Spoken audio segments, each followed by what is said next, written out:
Hi friends, இது வெள்ளிக்கிழமை evening ஒரு 5:30 மணிக்கு எடுத்த மினி விலாக். எங்க போயிட்டுருக்கேன்னா, திருவிளக்கு பூஜைக்காக பொறையாத்தம்மன் கோயில் வந்து போயிருக்கேன். இந்த கோவில் வந்து எங்க இருக்குன்னா, எங்க ஊர் ஏரிக்கு போற வழியில கொய்யாத்தோப்பு இருக்கும். அந்த கொய்யாத்தோப்புக்குள்ள போனா இந்த கோவில் வந்து இருக்கு. எல்லா வயலுக்குள்ள நடு சென்டர்ல தான் இருக்கும். இந்த கோவில் வந்து என்னோட வீடியோஸ் வந்து ரெகுலரா பார்க்குறவங்களுக்கு தெரியும். இந்த கோவில் வந்து ஏற்கனவே நெறைய வீடியோ வந்து நான் போட்டிருக்கேன். அங்க தான் இன்னைக்கு வந்து திருவிளக்கு பூஜைக்காக போயிருக்கோம். போன வருஷம் பார்த்தீங்கன்னா, 7வது நாள் நவராத்திரி 7வது நாள் வந்து விளக்கு பூஜை வச்சிருந்தாங்க. இந்த டைம் பார்த்தீங்கன்னா நவராத்திரி 5வது நாள் வந்து திருவிளக்கு பூஜைக்காக போயிருக்கேன். இது என்னோட 2வது வருஷ திருவிளக்கு பூஜை.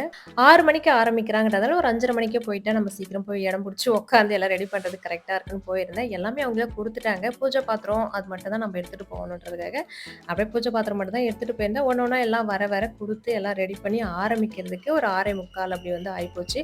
ஃபர்ஸ்ட்டு எப்பவும் போல பிள்ளையாருக்கான பூஜை தான் வந்து நடந்துட்டு இருந்தது. கண்டிப்பா இந்த வீடியோ பார்க்குற எல்லாரோட வேண்டுதலும் நிறைவேறணும்னு நானுமே வேண்டிக்கிறேன். ஏன்னா, என்னென்ன கோல்லாம் உங்களுக்கு இருக்குன்னு கேட்டதுல, அதில நெறைய பேர் எனக்கு சொந்த வீடு வேணும்.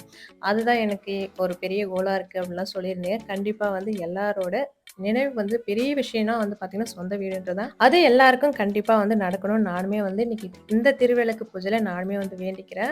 வருஷம் வருஷம் ஆடி மாசத்துல திருவிளக்கு பூஜை கண்டிப்பா ஒரு வெள்ளிக்கிழமை வந்து பண்ணிடுவேன். இந்த டைம் ஹாஸ்பிட்டல்லாம் போனதால திருவிளக்கு பூஜை பண்ணல அப்படின்ற மாரி ஒரு வருத்தம் இருந்தது. இந்த நவராத்திரி 5வது நாள்ல திருவிளக்கு பூஜை பண்ணதுல ரொம்ப ரொம்ப சந்தோஷம். இது வந்து பார்த்தீங்கன்னா, நான் வந்து போன வருஷத்த விட இந்த டைம் வந்து பார்த்தீங்கன்னா, கூட்டம் நெறையா தான் இருந்தது. இது வந்து கொஞ்சமா தான் வந்து அஸ்வின் தான் வீடியோ எடுத்தான். நெறைய ஃபுல்லா வந்து கவர் பண்ணல. கொஞ்சமா தான் கவர் பண்ணி வீடியோ எடுத்திருந்தான். இது எந்த கோவில் அப்படின்னு சொல்லிட்டு நெறைய பேர் கமெண்ட்ல வந்து கேட்டிருந்தீங்க. இது வந்து பொறையாத்தம்மன் கோவிலு. காளிமே இருக்காங்க. அவங்க வந்து அவங்களுக்கு வந்து பௌர்ணமி யாகம்லாம் வந்து நடத்துவாங்க. இந்த கோவிலுக்கு வந்து போறதுனா கொஞ்சம் வயலுக்குள்ள இருக்கிறதுனால, அவர் வந்தா மட்டும் போற மாரி இருக்குன்றதால, சரி ஏன்னா ஒரு ஆள் கூட்டு போனா தானே போக முடியும். கொஞ்சம் தூரமா இருக்கிற மாரி இருக்குன்றதால போறது கிடையாது சரியா. ஆனா கோவில் பகல்ல பார்க்கறதுக்கு சூப்பரா இருக்கும். நான் ஓல்டு வீடியோலாம் வந்து காமிச்சிருக்கேன். இந்த கோவில் வந்து எப்படி இருக்கும். பெரிய அரச மரத்துக்கு கீழ தான் அந்த கோவில் இருக்கும்.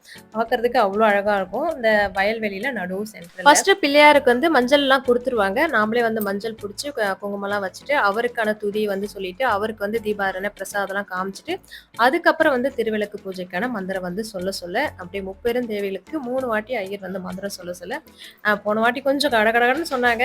அவசர அவசரமா பண்ற மாரி இருந்தது. இந்த டைம் வந்து பார்த்தீங்கன்னா, கொஞ்சம் பொறுமையா நிதானமா சொன்னதால, திருப்தியா வந்து பூஜை பண்ணியிருந்தோம். இன்னைக்கு பொறையாத்தம்மன் வந்து வராகி ரூபத்துல 10 கை அலங்காரத்தோட வந்து காட்சி அளிச்சாங்க. பக்கத்துல இருந்தது காளி வந்து அலங்காரம் பண்ணி வச்சிருந்தாங்க. அதுக்கப்புறம் எல்லாமே முடிஞ்சது. திருவிளக்கு பூஜை எல்லாமே முடிஞ்சது. கோவில்லாம் சுத்தி வந்து அங்கேயே வந்து கொஞ்சம் தூரமா போகணுன்றதால, அப்படியே வீட்டுக்கு எடுத்துட்டு போக தேவைன்னு சொல்லிட்டு, அங்கேயே வந்து விளக்க வந்து மலை ஏத்திட்டு, வீட்டுக்கு போயிட்டு வீட்டு வாசல்ல இருந்து ஏத்தி உள்ள பூஜை ரூமுக்கு எடுத்துட்டு போயிடலான்னு அந்த மாரி வந்து செஞ்சிருந்தேன். இந்த நவராத்திரி 9 நாளுமே இங்க வந்து பூஜைகள்லாம் நடக்குது. என்னால தான் வந்து போக முடியல. ஏதாவது ஒரு திருவிளக்கு பூஜைக்கு மட்டும் தான் என்னால போக முடியும்.